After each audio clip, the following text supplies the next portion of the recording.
ക്ഷണിക്കും.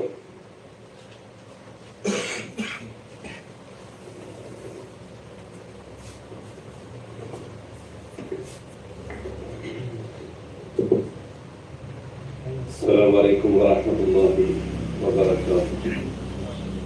الحمد لله نحمده ونصلي على رسوله الكريم أما بعد. قال الله سبحانه وتعالى في القرآن المجيد: أعوذ بالله السميع العليم من الشيطان الرجيم. بسم الله الرحمن الرحيم.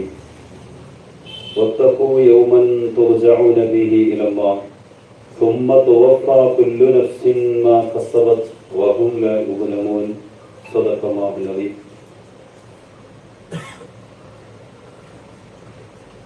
കേരള ഉലമ കൗൺസിലും AICT എന്ന mosque library Maulana Abul Kalam Azad trust കമ്മിറ്റിയും സംയുക്തമായി സംഘടിപ്പിച്ചിരിക്കുന്ന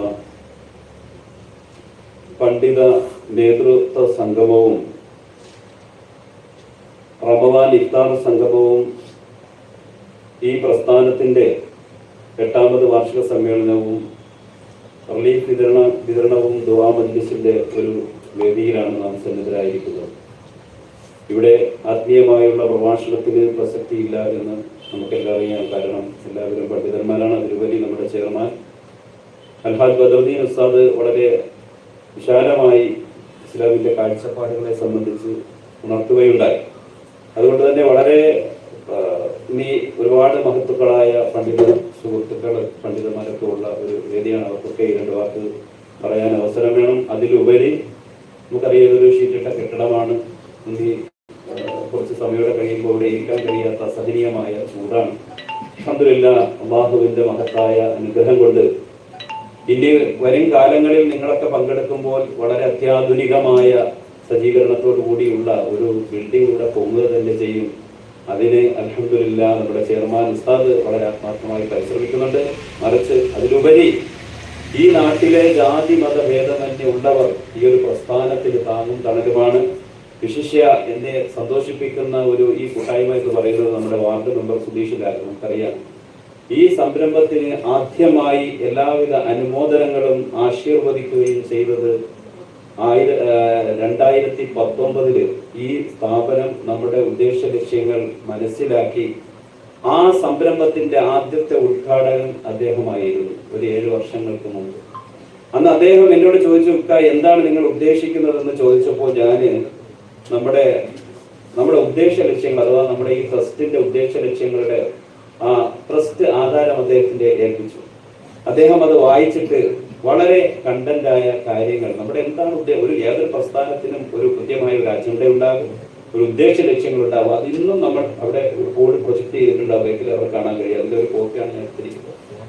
ഇത് നമ്മുടെ ഏറ്റവും വലിയ ഉദ്ദേശ ലക്ഷ്യം എന്ന് പറയുന്നത് നമ്മുടെ രാജ്യത്തിന്റെ ഭാരതം ഐക്യവും അഖണ്ഡതയും കാത്തു സൂക്ഷിച്ചുകൊണ്ട് രാഷ്ട്ര പുരോഗതിക്കും മതമൈത്രിക്കും വേണ്ടി സമാധാന മാർഗത്തിലൂടെ പ്രവർത്തിക്കുന്ന ഒരു സമൂഹത്തെ വളർത്തിയെടുക്കുക എന്നതാണ് നമ്മുടെ ആദ്യത്തെ ഉദ്ദേശ ലക്ഷ്യം.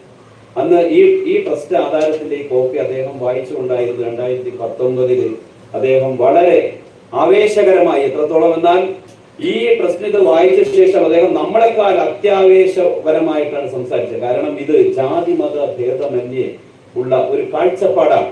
എല്ലാവരെയും കൂട്ടി ഒരുമിച്ചുകൊണ്ട് ഇന്നത്തെ സാഹചര്യങ്ങളൊക്കെ നമുക്കറിയാലോ. പക്ഷെ ഇന്ന് കാലം ആവശ്യപ്പെടുന്ന ഒരു കൂട്ടായ്മയാണ്. ജാതിക്കും മതത്തിനും അതീതമായി പ്രവർത്തിക്കുന്ന ഒരു സംഘം, ഒരു സമൂഹം എല്ലാ പ്രാദേശിക നിലകളിലും പ്രവർത്തിക്കണമെന്നുള്ള കാഴ്ചപ്പാടാണ്. അതിലുപരി മറ്റൊരു കാര്യം നമുക്കറിയാം, നമുക്ക് ലോകം ഒന്നും നന്നാക്കാൻ നമുക്ക് സാധിക്കുകയില്ല. നമ്മളാൽ കഴിയുന്ന രീതിയിൽ ഒരു പ്രാദേശികമായ രീതിയിലെങ്കിലും ഒരു പരോപകാരപരമായ കാര്യം ചെയ്യുക, ഒരു കൂട്ടായ്മ ഉണ്ടാകുക എന്നുള്ളത് ലോക രാജ്യങ്ങൾ നമ്മൾ നന്നാക്കാൻ നടക്കുന്നതിനേക്കാളും രാഷ്ട്രങ്ങൾ നടക്കുന്നതിനേക്കാൾ ഏറ്റവും ഉത്തമമാണ് എന്നുള്ളത് അറിയാം. അതുകൊണ്ട് നമ്മളൊക്കെ പള്ളികളൊക്കെ കേന്ദ്രീകരിച്ച് വളരെ തുച്ഛമായ ശമ്പളത്തിൽ കഴിയുന്നവരാണ്. അപ്പൊ നമ്മുടെ ഉസ്താദന്മാരെ എല്ലാം ചേർത്ത് പിടിച്ചുകൊണ്ട് അൽഹംദുലില്ലാഹ് ഇതിനെ പ്രാദേശിക തലത്തിൽ നിന്നും ജില്ലാ തലത്തിൽ നിന്നും സംസ്ഥാന തലത്തിലേക്ക് നമ്മൾ അത് ബന്ധിപ്പിക്കുകയും ബഹുമാന്യനായ, അഥവാ എന്റെ ഈ നിലയിലുള്ള ഒരു വളർച്ചയ്ക്കൊക്കെ കാരണക്കാരനായ ബഹുമാന്യനായ ബഷീർ ഉസ്താദ് എന്നെ ഓതാൻ കൊണ്ടാക്കിയെങ്കിലും പിന്നീട് എന്റെ ലൈഫിന്റെ ഒരു ടേണിംഗ് പോയിന്റ് എന്ന് പറയുന്നത് ബഹുമാന്യനായ എന്റെ പിതൃതുല്യനായി ഞാൻ സ്നേഹിക്കുന്ന കാണുന്ന അൽഹാജ് അൽഹാജ് ബദറുദ്ദീൻ മൗലവി ഉസ്താദ് അവരുകളാണ്. കാരണം അദ്ദേഹത്തിനോടൊപ്പം തന്നെ വർഷങ്ങൾ കേട്ടെ മുസ്ലിമിൽ ജമാഅത്ത് ഉസ്താദ് ഖത്തീബായിരിക്കുമ്പോൾ അവിടെ അസിസ്റ്റന്റായി സേവനം തുടങ്ങി. 2000-ൽ സേവനം തുടങ്ങിപ്പോയി 25 വർഷത്തോളമായി ഞാൻ രംഗത്താണ്. അതിനൊക്കെ ഈ നിലയിൽ നിങ്ങളുടെ മുമ്പിൽ നിന്ന് സംസാരിക്കാനൊക്കെ കാരണം നമ്മുടെ ഉസ്താദ് ബദറുദ്ദീൻ ഉസ്താദാണ്. അതുപോലെ തന്നെ ഇതിന്റെ ഫസ്റ്റ് തുടക്കം അഥവാ 2019 മുമ്പ് ഇതിനെ ദുആ ചെയ്തുകൊണ്ട് തുടക്കം കുറിച്ചത് ബഹുമാനപ്പെട്ട നമ്മുടെ ഷെയ്ഖുന അബൂബക്കർ ഉസ്താദാണ്. ഷെയ്ഖുന അബൂബക്കർ ഉസ്താദ് നമുക്ക് കാന്തപുരം ഉസ്താദിനെ ഓർമ്മ വരുന്നത്. പക്ഷെ നമ്മളെ കാന്തപുരം അഥവാ ഈ പ്രദേശത്തിന്റെ കാന്തപുരം ഷെയ്ഖുന അബൂബക്കർ ഉസ്താദ് തന്നെ. ഉസ്താദിനെ പോയി കാണുകയും ഉസ്താദിന്റെ തലയിൽ കൊടുത്ത് ചോറുകയും മന്ത്രിക്കൊക്കെ ചെയ്ത ശേഷമാണ് പിന്നെ ഞാൻ ഓതാൻ തന്നെ പോകുന്നത്. ഇല്ല ഉസ്താദേ, അൽഹംദുലില്ലാഹ് ഒരുപാട് ശാരീരികമായി ബുദ്ധിമുട്ട് തന്നെ എന്റെ ഈ ഗമനത്തിന് നമുക്ക് പ്രചോദനം നൽകിക്കൊണ്ടിരിക്കുന്ന നമ്മുടെ മഹലിന്റെ സെക്രട്ടറി ബഹുമാനായ നിസാം സാഹിബ്, അദ്ദേഹം ഇന്ത്യൻ മുസ്ലിം ലീഗിന്റെ മംഗലപുരം പഞ്ചായത്ത് കമ്മിറ്റി പ്രസിഡന്റാണ്. എന്റെ മഹൽ അംഗമാണ്. ഞാൻ വെയിലൂർ മുസ്ലിം പുത്തമ്പള്ളി മുസ്ലിം ജമാഅത്തിന്റെ അംഗമാണ്. ഞാനും അദ്ദേഹവും അവിടുത്തെ ജമാഅത്ത് അംഗമാണ്. അതിലുപരി നമ്മൾ ഒരേ കമ്മിറ്റി ആ ജമാഅത്തിന് വേണ്ടി പ്രവർത്തിച്ചതാണ്. മാത്രമല്ല സാമൂഹികമായ പ്രവർത്തനങ്ങൾക്കും ജീവാരുടെ പ്രവർത്തനങ്ങൾക്കൊക്കെ അൽഹംദുലില്ലാഹ് വളരെയധികം ധീരോദാത്തമായ തീരുമാനങ്ങളെടുത്ത് അതിനെ പ്രവർത്തിച്ചു കൊണ്ടിരിക്കുന്ന വ്യക്തിത്വമാണ്. നമ്മുടെ ഈ കാണുന്ന ഈ ഒരു സംരംഭത്തിന് വേണ്ടി സാമ്പത്തികമായി പലരെ കൊണ്ട് സഹായങ്ങൾ എത്തിക്കാൻ വേണ്ടി അദ്ദേഹത്തിന്റെ ഒരു പരിശ്രമമുണ്ട്. ഇപ്പൊ നമ്മളിവിടെ നടക്കുന്ന റിലീഫിൽ ഈ കിറ്റായാലും അതുപോലെ ഉസ്താദന്മാർക്കും അധിന്മാർക്കൊക്കെ നൽകുന്ന ഈ വസ്ത്രത്തിലായാലും അദ്ദേഹത്തിൻ്റെതായ ഒരു പങ്കും അദ്ദേഹത്തിൻ്റെതായ ഒരു സഹകരണവും അതിലുണ്ട്. അല്ലാഹു തആല അദ്ദേഹത്തിന് ദീർഘായുസ്സും ആരോഗ്യാഫിയത്തും ഒക്കെ നൽകട്ടെ. ഇങ്ങനെയുള്ള നേതൃത്വങ്ങളാണ് നമുക്ക് വേണ്ടത്. ഇങ്ങനെയുള്ള നേതൃത്വങ്ങളുടെ പിന്നിൽ നമുക്ക് അണിനിരക്കണം ഇൻഷാ അല്ലാഹ്. ഇനിയും ഇങ്ങോട്ടുള്ള ഒരുപാട് കാര്യങ്ങൾ പറയണം ഭാവി പരിപാടികളെ സംബന്ധിച്ച് ഇൻഷാ അല്ലാഹ്. അങ്ങനെ നമ്മൾ ഓരോ ഘട്ടമായിട്ട് മറ്റൊരു കാര്യം കൂടെ എടുത്ത് അൽഹംദുലില്ലാഹ് നമ്മുടെ ഉസ്താദന്മാർ ചേർന്ന് മാസത്തിൽ ഒരു ദിവസം അവരുടെ ശമ്പളത്തിൽ നിന്നും ഒരു 1000 രൂപ കളക്ട് ചെയ്തുകൊണ്ട് ഒരു 50ഓളം ഉസ്താദന്മാർ ഒരു 50,000 രൂപ കളക്ട് ചെയ്ത് ഒരാൾക്ക് ഒരു മാസം കൊടുക്കുന്ന ഒരു പദ്ധതി, ഒരു ധനസഹായ പദ്ധതി, അഥവാ നമ്മൾ ചിട്ടി എന്നൊക്കെ പറയും. ഇസ്ലാമികപരമായി ഹലാലായ രീതിയിൽ അൽഹംദുലില്ലാഹ് ഒരു ചിട്ടി സംവിധാനം. ആ സാമ്പത്തിക സഹായ സ്വരൂപത്തിൽ അതിന്റെ ചെയർമാൻ ബഹുമാനപ്പെട്ട കോട്ടക്കരി ഇമാം നമ്മുടെ തോഹ ഉസ്താദ് അൽകാസിം ഉസ്താദാണ് അതിന് നേതൃത്വം നൽകുന്നത്. ഇൻഷാ അല്ലാഹ് അതിന്റെ വിശദീകരണം ഉസ്താദ് പറയും. വരും ഇപ്പൊ രണ്ടാമത്തെ ഇതല്ലേ ഉസ്താദെ, ഒന്ന് കഴിഞ്ഞല്ലേ? ഒന്നാമത്തെ കഴിഞ്ഞു. ഇപ്പൊ ഒരു 1 ലക്ഷം രൂപയുടെ ചിട്ടി നടന്നുകൊണ്ടിരിക്കുകയാണ്. ഇനി നമ്മൾ ഇൻഷാ അല്ലാഹ് അടുത്ത അത് കഴിഞ്ഞ ഉടനെ ഇപ്പൊ 4 ചിട്ടിയായി, 5 ചിട്ടി കഴിഞ്ഞു. ഇനി എത്ര കൂടെ? 4 കൂടെ കഴിഞ്ഞാൽ അത് ക്ലോസ് ആവും. എന്നിട്ട് അടുത്ത ഇൻഷാ അല്ലാഹ് നമുക്ക് ദശലക്ഷങ്ങളെ ചിട്ടിയൊക്കെ തുടങ്ങണം. കാരണം അത് വളരെ സുതാര്യമായി വളരെ സെക്യൂരിറ്റി ആയി, അഥവാ നമുക്ക് അത് യാതൊരു വീഴ്ചയില്ലാത്ത രീതിയിൽ വളരെ ഭദ്രമായി നടന്നുകൊണ്ടിരിക്കുന്നത്. നമ്മുടെ പ്രാദേശികമായ ഉസ്താദന്മാർ ഇൻഷാ അല്ലാഹ് അതിലൊക്കെ ചേർന്ന് ആ കൂട്ടായ്മ ചേർന്നിട്ട് മാസത്തിൽ നിങ്ങളുടെ ശമ്പളത്തിൽ നിന്ന് ഒരു അംശം അതിൽ ഇട്ട് കഴിഞ്ഞാൽ നമുക്ക് അതിനെ നമുക്കൊക്കെ അത് കിട്ടുന്ന വളരെ പ്രയോജനപ്രദമായ കാര്യങ്ങൾ ചെയ്തുകൊണ്ടിരിക്കുകയാണ്. അങ്ങനെ ഒരുപാട് ഭാവി പരിപാടികൾ കൊണ്ട് ഏറ്റവും നമ്മുടെ മുമ്പിലുള്ള ഒരു വിഷയം എന്ന് പറയുന്നത് നല്ലൊരു കെട്ടിടമാണ്. ഇപ്പൊ തന്നെ ചൂട് തുടങ്ങി. ഇവിടെ ഉച്ചയായി നമസ്കരിക്കാനൊക്കെ വലിയ ബുദ്ധിമുട്ടാണ്. നമ്മുടെ കുട്ടികളൊക്കെ നിസ്കരിക്കാൻ വരുന്നത് വലിയ പ്രയാസമാണ്. അപ്പൊ നമുക്കൊരു ഒരുപാട് ഉദ്ദേശ ലക്ഷ്യങ്ങളൊക്കെ ഉണ്ട്.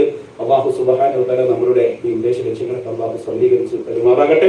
പിന്നെ ഒരുപാട് എല്ലാം ഇരിക്കുന്നു. നമ്മുടെ കല്ലൂരത്തെ ഇമാം ഓരോരുത്തരെ പറയുന്നത് നമ്മുടെ മുട്ടപ്പല ഇമാമ്, അതുപോലെ തന്നെ നമ്മുടെ മഞ്ഞമലപ്പള്ളിയിലെ ഇമാം, അതുപോലെ ഓരോരുത്തരെ എടുത്തു പറയാൻ സമയമില്ല. എങ്കിലും അൽഹംദുലില്ലാഹ് നമ്മുടെ ക്ഷണം സ്വീകരിച്ചുകൊണ്ട് ഇവിടെ എത്തിയ മഹത്തുക്കളായ പണ്ഡിതന്മാർ, അതുപോലെ തന്നെ നമ്മുടെ മറ്റ് സുഹൃത്തുക്കൾ അല്ലാഹു തആല നമ്മളുടെ കൂട്ടായ്മ അല്ലാഹു സ്വീകരിക്കുകയും ഇനിയും വരുന്ന റമദാനിൽ ഇതിനേക്കാളും ഉഷാറായിട്ട് ഗംഭീരമായിട്ട് പരിപാടി നടത്തുക എന്നുള്ളതാണ്. പിന്നെ മറ്റൊരു കാര്യം, ഇപ്പോൾ നമ്മളെ വളരെ പ്രയോറിറ്റി നൽകിയിരിക്കുന്ന നമ്മുടെ ഉസ്താദന്മാർക്കാണ്. ഇപ്പൊ വന്ന ഉസ്താദന്മാർക്ക് ഇൻഷാഅല്ലാഹ് കിറ്റും കാര്യങ്ങളൊക്കെ കൊടുത്ത് ബാക്കിയുള്ളത് ലിസ്റ്റ് ഉണ്ട്. അതുകൊണ്ട് എല്ലാ പരിസര പള്ളികളിലൂടെ പൊയ്കയിൽ കല്ലൂരിൽ ഇങ്ങനെ തുടങ്ങുന്നതാണ്. നമ്മുടെ റേഞ്ച് എന്ന് പറയുന്നത് നമ്മുടെ സോൺ എന്ന് പറയുന്നത് കണിയാപുരം സോണാണ്. ആറ്റിങ്ങി മുതൽ കരക്കുട്ടം വരെ, പോത്തങ്കോട് മുതൽ ചെറിയ വരെ ഇങ്ങനെ പ്രക്ഷാലമായി കിടക്കുന്ന അതിനകത്തുള്ള എല്ലാ സമയവും ഉസ്താദന്മാരെയും മഹദിമാരെയും ഖബർ വെട്ടുന്ന തൊഴിലാളികളെ ഒക്കെ യോജിപ്പിച്ചുകൊണ്ട് മുന്നോട്ട് പോകാൻ ഉദ്ദേശിക്കുന്നത്. അതിലൊക്കെ കരുത്തിന്റെ നേതൃത്വം നൽകുന്നുണ്ട്. ഇൻഷാ അല്ലാഹ് നമുക്കെല്ലാം കൂട്ടായി പ്രവർത്തിക്കാം. അല്ലാഹു തആല നമ്മുടെ ഉദ്ദേശ ലക്ഷ്യങ്ങൾ നല്ലതാണെങ്കിൽ അത് വിജയിക്കുന്നതാണ്. അല്ലാഹു നമ്മുടെ ലക്ഷ്യങ്ങൾ നല്ലതാണോ അത് വിജയിപ്പിക്കുക തന്നെ ചെയ്യും. എനിക്ക് ഏറ്റവും വലിയ ഇൻസ്പിറേഷൻ എന്ന് പറഞ്ഞാൽ സുധീഷ് എപ്പോഴും പറയുക, ഞാൻ സുധീഷിനോട് ഇത് പങ്കുവയ്ക്കാറുണ്ട്. അപ്പോ നമ്മുടെ അനുജന്റെ പ്രായമേ 2 വയസ്സിന് അദ്ദേഹം പറയും ഇൻഷാ അല്ലാഹ്, ഈ വാക്ക് ഉപയോഗിച്ചതിനെ പറയും ഇൻഷാ അല്ലാഹ് കാക്ക നിങ്ങളുടെ ഉദ്ദേശം നല്ലതാണെങ്കിൽ ഇത് വിജയിക്കുക തന്നെ എന്നും അദ്ദേഹം കാണുമ്പോൾ അത് പറയും. അതുകൊണ്ട് തന്നെയാണ് അന്ന് മുതൽ ഇന്ന് വരെ നമ്മളുടെ ഈ പ്രവർത്തനങ്ങളിലെല്ലാം നമ്മളോട് യോജിച്ചുകൊണ്ട് പ്രവർത്തിക്കുന്നത്. കാരണം അല്ലാഹു തആല എല്ലാ കാര്യങ്ങളും ഹൈറായി നല്ലവണ്ണം പ്രവർത്തിക്കാൻ അല്ലാഹു തൗഫീഖ് നൽകട്ടെ എന്ന് ആത്മാർത്ഥമായി പ്രാർത്ഥിച്ചുകൊണ്ട് തൽക്കാലം ഞാൻ എല്ലാവർക്കും ഈ വേദിയിൽ വന്ന എല്ലാവർക്കും ആശംസ അനുമോദനം നേർന്നുകൊണ്ട് തൽക്കാലം എന്റെ വാക്കുകൾ നിർത്തുന്നു. വാഖിറു ദഅവാനാ അൽഹംദുലില്ലാഹി റബ്ബിൽ ആലമീൻ. അസ്സലാമു അലൈക്കും വറഹ്മത്തുള്ളാഹി തആല വബറകാതുഹു.